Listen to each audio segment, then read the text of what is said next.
বাংলাদেশ বনাম ভিয়েতনাম, এই ম্যাচটা হতে যাচ্ছে দারুণ এক লড়াই। বাংলাদেশ কি পারবে ভিয়েতনামকে হারাতে, নাকি আবার হতাশ হতে হবে?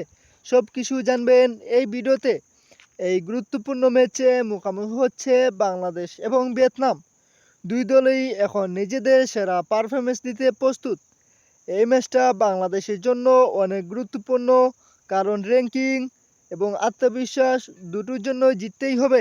বাংলাদেশ দলে রয়েছে কিছু দারুণ প্লেয়ার, ডিফেন্সে শক্তি, মিডফিল্ডে কন্ট্রোল, আক্রমণে গোল করার সুযোগ।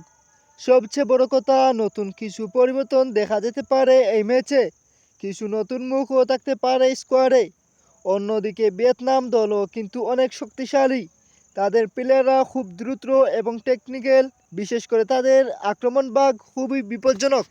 এই ম্যাচে সবচেয়ে বড় লড়াই বাংলাদেশের ডিফেন্স vs ভিয়েতনামের আক্রমণ।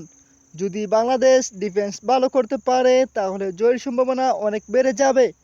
সাম্প্রতিক ম্যাচে ভিয়েতনাম কিছুটা এগিয়ে থাকলেও বাংলাদেশ গড়ে মাঠে সবসময় ভয়ঙ্কর।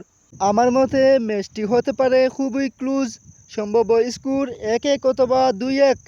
বাংলাদেশ যদি প্রথমে গোল করতে পারে তাহলে জয়ের সম্ভাবনা বেশি। আপনার মতে কে জিতবে, বাংলাদেশ নাকি ভিয়েতনাম? কমেন্ট করে জানিয়ে দিন। ভিডিওটি ভালো লাগলে লাইক আর সাবস্ক্রাইব করতে ভুলবেন না।